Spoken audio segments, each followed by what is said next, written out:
Fortnite Season 8 is here, and in this video I'm going to be answering a bunch of questions related to the new meta, such as which shotgun should you use, where should you land, where are the hot drops, what are the new rotates, all sorts of stuff. Just going over all the questions you may have. Before we hop into the video, please consider using code JivanTV to buy the new Battle Pass, or at least make sure you're using somebody's code because it helps us out a ton.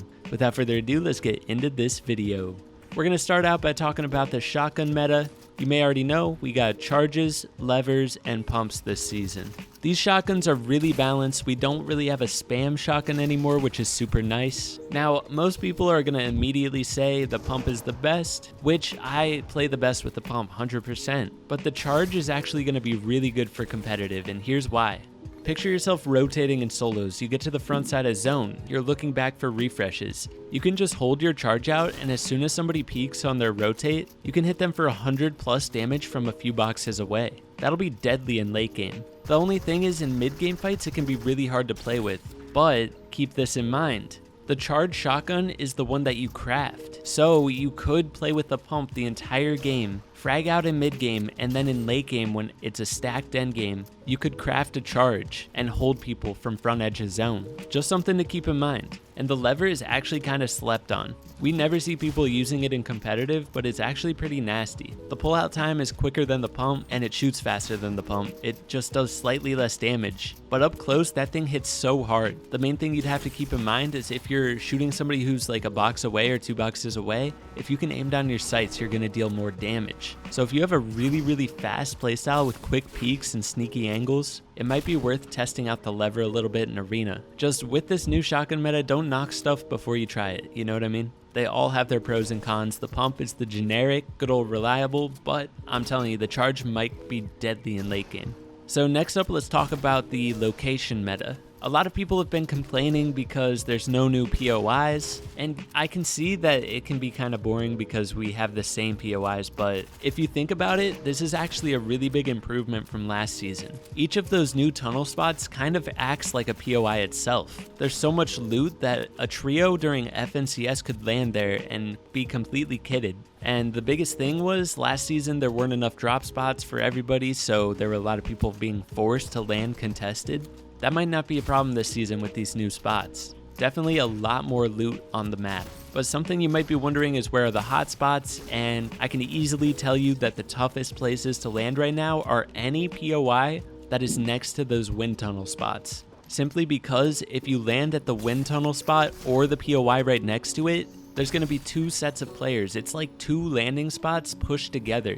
And so the biggest thing that's scary about landing at one of these spots is simply third parties. You may land at Pleasant Park and be in a fight against the last person there, and then all of a sudden somebody flies from the tunnel spot and third parties you, and he's absolutely kitted. That's the main thing to look out for, but you can also drop really high kill wins by going to those spots. So keep that in mind. Overall though, this map is super balanced right now, so you can literally pick just any spot on the map and you should be able to find a lot of loot. There's going to be so many different drop spots for solos and trios, so you might as well start figuring out some spots you like now. And while we're talking about our loot paths, let's just talk about rotations real quick. It's crucial to add rotations to your loot path. There's so much of it in the game that if you don't know the rotations nearby your drop spot, you're going to be in trouble. There's spire towers, cars, wind tunnels, shadow stones, and just so much stuff you can rotate with, so make sure you add that to your loot path. Rotates are one of the most important things to consider when building a loot path for a cash cup or any tourney. On top of all those rotates, we also still have launch pads, and you can fish shadow fish. I think they're called shadow floppers. So we really have a lot of rotates this season, which is pretty cool. Only sad part is cows are out, which I will cry about tonight. I love those things. Anywho, another really cool addition to this season is that Harpoons are back. And let me just tell you, you should almost always carry a harpoon unless you have like a chug cannon or a P90 or something. If you prefer P90s over harpoons, I don't. But yeah, you should have a harpoon almost all the time. Simply because not only can you get refreshes in late game with it, it's also a really good pressure item and a really good escape item. Let's say you're pushed into the back of Storm, blocked in by a bunch of builds, you can just harpoon your way through those builds so fast. But you can also pressure really good with it by jumping in people's boxes, by timing your harpoon shot right as you run into the wall. all. Harpoons are so good. So I'd say either fish or carry a harpoon.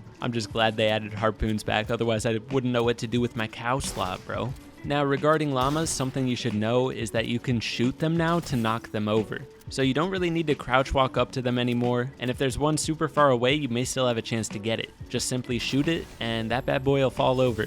So I'm sure you've heard there's also the new sideways areas. If you look on your map while you're playing, it looks like a little rift on your map, and they move around throughout the game. If you run into one of those, you're gonna start fighting zombies, and I'm pretty sure when you kill a zombie, you get some health, so that could be a way to heal up, but there's also the sideways loot in there, the minigun and the AR. And then you can also get crafting components for your sideways guns. Only in those sideways areas though. One thing to note is you can't build in there, so it's kind of sketchy because somebody could just run right in, but I have a feeling the sideways guns are going to play a major part in this season. I'm pretty sure the sideways rifles have really good bloom. I could be wrong, I really haven't used it much, but it might honestly be like an AK, I'm not sure. But from the looks of it, it had pretty good bloom. And then the minigun is just ridiculous, you know, you can just spam that thing in late game. That's going to be nuts in trios. And then one of the other things is the auto sniper.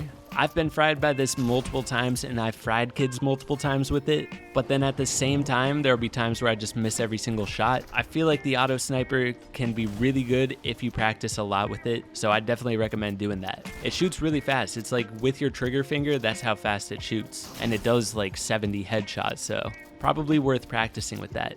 Honestly, when it comes to new seasons, I just recommend trying out everything you can. Go into all the different drop spots, trying to learn where the loot spawns and what kind of things you can discover in those spots. And then also trying out all the new guns. I mean, for one, you might get stuck with some of the guns sometimes, so if you don't have any experience with it, that could be pretty bad. But you may also discover a gun that you thought was terrible might actually be really good and may fit your playstyle perfectly. Like, I don't know how, but when I get a lever, I actually go crazy with it. And it's because it fits my playstyle really well. I still take a pump over it usually, but I don't know why. I mean, I frag out with the lever. So I'm probably gonna start practicing with that a little bit more. And then definitely practicing with the charge simply because I really have a feeling it's going to be nasty in endgame. Now there's a couple more things people have been asking me like crazy in my stream chat. One of them is when are arena points resetting, and what I've heard is September 28th, so about 2 weeks from now. Before the points reset, I'll try to have like a how to get to champs video out for you guys. I don't know what's going to happen with the arena point system because there weren't any changes and apparently there was supposed to be. So we might see a new arena format coming soon, hopefully, because arena is such a W key fest. There's less than 10 players after first zone like every time now. And then last thing I want to say is, yeah,